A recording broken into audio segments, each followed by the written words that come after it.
Assalamualaikum warahmatullahi wabarakatuh. Perkenalkan, kami dari kelompok 8 yang beranggotakan saya sendiri Mutiara Isani dengan BP 1910211010 dan anggota yang lain yaitu Arya Agustaviano Putra dengan BP 1910211041, Eka Oktela Palja dengan BP 1910211014 dan juga Alvin Dwi Julianda dengan BP 1910211035.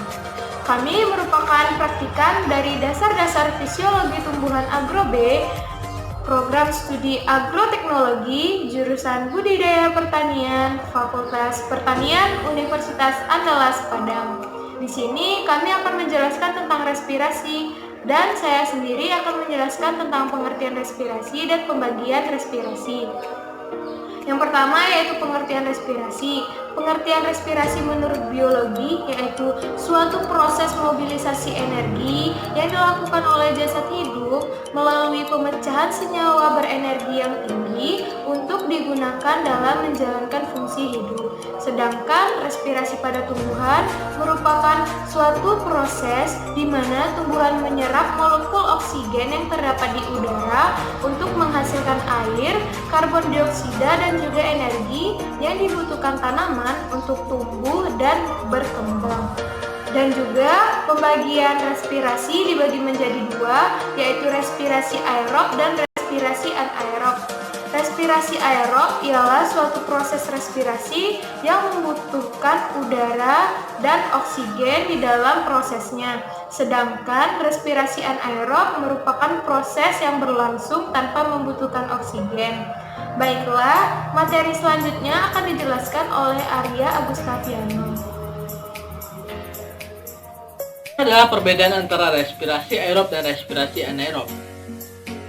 Yang pertama, pada respirasi aerob membutuhkan oksigen sebagai bahan utamanya, sedangkan pada respirasi anaerob tidak membutuhkan oksigen sebagai bahan utamanya. Yang kedua, pada respirasi aerob membutuhkan oksigen dalam jumlah yang besar, sedangkan pada respirasi anaerob jumlah energi yang dihasilkan itu sangat sedikit. Yang ketiga, pada respirasi aerob membutuhkan glukosa dan oksigen, sedangkan pada respirasi anaerob membutuhkan glukosa sebagai glukolisis dan fermentasi untuk menghasilkan energi. Selanjutnya adalah faktor-faktor yang mempengaruhi respirasi, terbagi menjadi dua. Yang pertama faktor internal dan yang kedua adalah faktor eksternal.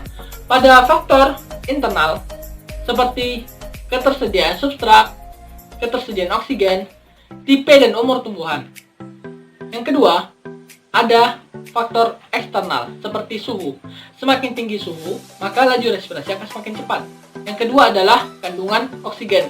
Semakin tinggi kandungan oksigen, maka respirasi akan semakin cepat. Yang ketiga adalah karbon dioksida.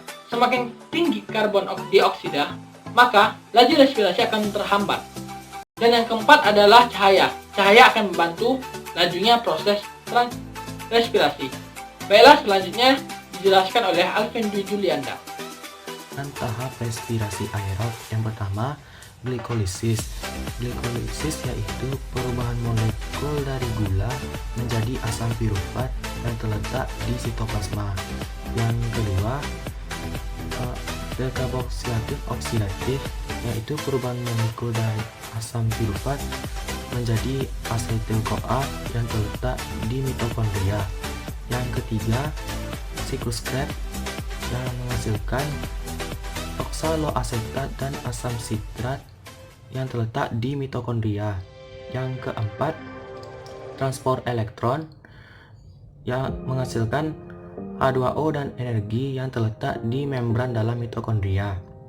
Selanjutnya, tahap respirasi anaerob. Yang pertama, fermentasi alkohol di mana molekul senyawanya adalah C6H12O6 dalam bentuk etanol yang menghasilkan 2 ATP. Yang kedua, fermentasi asam laktat di mana molekul senyawanya adalah C6H12O6 dalam bentuk asam laktat yang menghasilkan 2 ATP. Selanjutnya akan dijelaskan kepada Pak Alja. Saya akan menjelaskan tentang titrasi. Nah, titrasi itu ialah salah satu metode kimia untuk dapat menentukan konsentrasi suatu larutan dengan cara mereaksikan sejumlah volume suatu larutan itu terhadap sejumlah volume larutan lain yang konsentrasinya sudah diketahui. Di dalam titrasi ini terdapat jenis-jenisnya. Pertama, titrasi redoks.